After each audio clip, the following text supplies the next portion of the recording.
Agenda, the city manager's report. Mr. Tom Barry, the floor is yours. Thank you, Mr. Mayor. Members of the council, good evening. Happy New Year to you all. It's great to be off and running on a brand new year, a new decade, and all that sort of thing. I have a little bit shorter city manager report for you this year, or excuse me, this month. So let's just jump right into it. All right, we'll turn this on. Okay, first of all, I'll talk about a few important dates. They're up here on the screen. I wanted to remind the community and certainly yourselves that the Planning Commission's meeting schedule has changed for this next year. They will now be meeting the first Tuesday of every month for the remainder of the year. And of course, that puts it at January 7th or tomorrow night for the Planning Commission at 5:30 in this room. Just a reminder, Martin Luther King Day will be observed by the city on January 20th, and so offices will be closed. The next city council meeting will be moved from what would have been January 20th to the 21st, of course being held in this room. And then the State of the City address will be held on February 6th, and we'll talk a little bit more about that here in just a moment. So a couple things really quick. It is that time every 2 years now that we're on the 2-year cycle for elections for us to make the call for those who are interested in running for city council. We have 3 seats that will become available. Those 3 seats will, the new person potentially will be seated in June. They'll require 300 signatures in order to be placed on the ballot, and the deadline for submitting all applications will be April 6th at 4 p.m. here in City Hall. The election, as I mentioned, June 9th in the Minot Auditorium for this year. So that's kind of exciting, and we'll look to those hopefully on the City Council and certainly in our community to run for that. Wanted to spend just a few minutes talking about the year in review. It's always nice, I think, at the start of a new year to look back reflectively and just share some of the highlights of the year. So I'll jump right in. There were a couple major highlights of this year. We were able to maintain our financial correction going forward, of course, without a tax increase, which has been great. That means that in the last 3 years, we have been able to restore about $13 million a year in revenues and also achieve a net reduction in staff by almost 15 people, and also sustain reductions in operating costs by nearly $8 million. Also, that reduction includes the capturing of grants and donations and other sorts of things from other resources. So that's good. We did well this last year to stabilize the workforce. I've shared some of those numbers with you the last time we met, reducing staff turnover rate by 48%, from 14.9 to 7.5% anticipated for the end of the year of last year, and achieved a resultant savings of about $1.8 million in turnover costs. The vacancy rate for employees is just above 1%. So that's good. Hub City funding, we've talked about that a lot on and off throughout the year. We were very successful this year in boosting Hub City subsidy financing to the city by 250%. That was enormous for us. In large part, that had a lot to do with the reason we didn't need to take a tax increase this year. So that was really good. You all know that the legislative process was long, but that we went into it fairly prepared. We revised the process that we took and the approach with our legislators. We developed white papers. We had a totally different strategic approach to this. It resulted in some of the following achievements. One of the largest funding appropriations in the state history for water projects, an increase in the oil and gas subsidy that I just mentioned of $3 million, an increase in allowable traffic fines, although we haven't increased those yet. Many around the state are doing that. We're going to probably want to talk about that here fairly soon. An inclusion of the first of siren funds for the Siren 2020 project, successful defense of several property tax initiative assaults, and nearly a dozen attempts, although all failed, for a low-interest infrastructure revolving loan fund. And, of course, that will dominate our work this year as we prepare for the next year's legislative session. Ordinance changes are next, and we did make about 24 changes, or 2 ordinances, or 24 ordinances were changed, rather.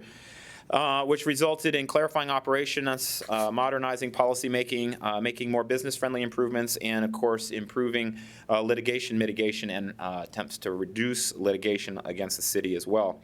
And then lastly, as you know, I've been trying to move us more towards a data-driven decision-making approach, and we are continuing to expand into that realm, although it is in its infancy. The utilization of this approach is going to enable a more scientific approach to solving problems instead of treating symptoms all the time. It'll allow us to approach systems and processes in a more scientific way to achieve management of objectives and outcomes, and also ensure that the right action is going to be taken to improve progress towards our desired results. So more of that is going to be maturing as we go throughout this particular year. And as we talk about this year, let me talk with you briefly about sort of what we have planned in the first quarter and then the latter 3 quarters. We are going through, in this first quarter, a number of different activities, and one of those activities is executive team building. We're going to be working on culture, organizational culture throughout the year. We're starting first with the executive team. And so a number of the things that we're doing on the executive team will include things like discussing relationships on team and team dynamics. We're also going to try to strengthen trust and team building and participate in a number of those activities. We're also working on, as another activity, the 2019 goal report.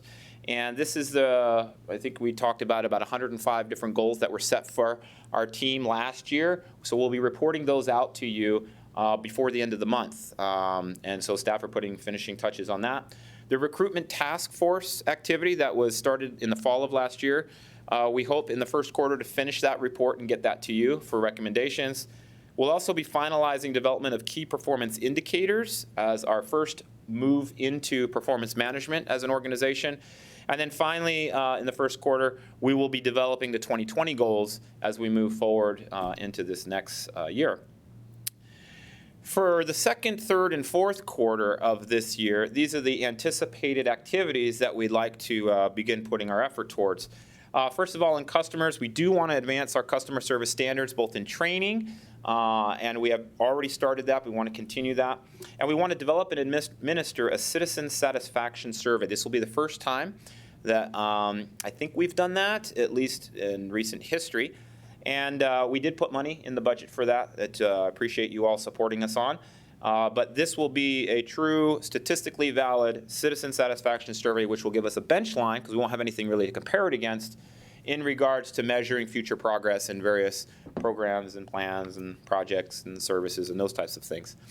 Operationally, we want to continue to bring the city into the 21st century by advancing the enterprise resource planning program and project, and also asset management. We've talked on that. Evaluate and improve operations, and incorporate operational best management practices, as well as implement the KPIs that we have developed. For strategy section of our organization, we want to develop a citywide strategic plan. This will be a great deal of work. It'll take a long time for us to do.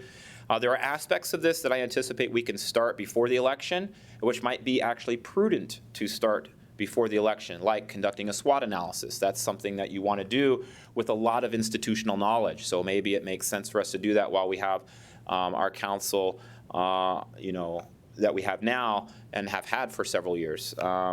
But then setting new goals and objectives and tactics might be something that we want to wait till after the election, possibly. So we can talk about that. Also, we need to plan and prepare for the 2021 legislature. I know it seems early. It's just less than a year away now, or just about. We have a lot to do in this next legislative session. Although we were successful on a lot of fronts last year, we still have some pretty big lifts going into this next legislative year. So we need to work on strengthening relationships with legislators, working on the legacy fund, low interest revolving loan fund, and continue to focus on getting our appropriations for flood control. On the employee side, we want to improve recruitment and retention as part of our broader focus on organizational cultural improvements, develop recognition and reward program, a formal one inside the city, develop core values, which are going to get at how we treat one another and how we essentially make decisions as a team, and then finally develop a leadership development program for existing executives, and also up-and-coming staff members that want to step into leadership roles, preparing them for those roles prior to them getting into those roles. I think that'll be a lot better. Finally, on the financial side, we want to maintain our fiscal stability. We do believe that we've reached a point of fiscal stability right now. We are monitoring the models and other financial needs and whatnot, and there are still a lot of needs out there, but some of those needs may be dependent upon how successful we are in the legislature next year about getting a low-interest revolving loan fund. That may buy us some time on having to make some tough decisions as it relates to other financial matters. So it's early to tell how things are going to go that way. But right now, I would say we're sitting pretty good, and we're excited about that. And so we're going to need to continue to plan and prepare for future needs going forward. So next we'll move into, I just want to update you quickly. You all had approved last council meeting the several code amendments to the city's code of ordinances, including the International Building Code amendments, the International Existing Building Code, the International Fire Code, and so on and so forth. We did hold the building and inspection team did hold an education workshop. We had about 40 attendees, contractors, builders, and whatnot, that attended to learn about the code changes, which was great. And I'm really grateful to Mitch and his team for hosting this and getting people up to speed with what these changes are going to mean and how they can best incorporate these changes into projects going forward in 2020. So we're excited about that. Airport boardings is kind of exciting because essentially our airport, Minot International Airport, had the highest growth comparing November of 2018 to November of 2019 in boardings than any other airport in the state of North Dakota. That was a 10% increase. That's pretty cool. We do know Fargo has grown tremendously and continues to grow on a percentage basis, though. We beat them this year. If you look at November to November, right? It's a lot of it. Maybe they beat us most of the other time. In any event, that's pretty cool. So what does this mean, kind of looking over historical time? Well, that means this. We are approaching the highest boardings that we've ever had, and that was in 2015, up around 167,000 boardings. We're at 150, so for 2019. That's pretty good. So the vision that the City Council had in building the airport to the size with expandability, I think is a good one. And I think that is exactly what we're seeing if you look at 2017, 2018, 2019, if those trends continue. So that's good. So we're on track for the highest yearly passenger total since 2015. All right. Just want to remind you, friendly reminder that the community engagement strategy has been delivered to you. We are very interested in your comments and feedback on that. We're not asking for any action this evening, so it's not on the agenda, but we would like to get any feedback that you have on it. So just as a reminder, if you could please send that to me or Tammy Strokeland. That would be great, and we'll consolidate that, make any revisions necessary. We do want to try to get this adopted, or at least informally adopted, so that you all can say, yes, we generally like what your approach is here. Please go and do it, and that way we'll start the training and get everybody sort of utilizing this thing. So just a little plug for looking for feedback and anticipate requests for action on that, probably at the next council meeting, unless we get a lot of feedback and need to take some time. We do want to say farewell. We can't get all the retirements in the city, but we had a couple big ones this year, this last month. Barb McPeak, who's been our PSAP manager in dispatch, is retiring after 32 years, which is pretty impressive. She's been the department lead dispatcher since 2007 and is leaving a big hole, which has been filled, I'm excited to say, internally, and we're excited about the new and upcoming things that will happen in dispatch. But we also want to give our congratulations to Barb and certainly thank and congratulate her on her retirement. Also, just last week, we celebrated Landy Fuchs, retirement of 24 years. She's been a pivotal role in our city and actually helping to transfer. She's been in our City Hall building for a long time. Has been almost a nerve center, if you will, for a lot of the activities, including elections, for example, that have occurred inside the city. And we're sad to see her leave. I'm told she's headed to Georgia for the rest of the winter, which will be kind of fun. In any event, I do want to say farewell to both of them. At the same time, we want to talk about a couple staff promotions here. Luke Tillemaz, our new building official, he took over for Mitch Flanagan, and he's got 5 years as a mechanical inspector, and he's been a Minot resident for 25 years, so we're excited to have him join the team, and I'm excited working with him. Mitch leaves some very big shoes to fill. I'm sure Luke will fit those shoes here very soon. And then Gage DeGroot, mechanical inspector, who's been 2 years with the city as a plumbing inspector, has been also promoted essentially.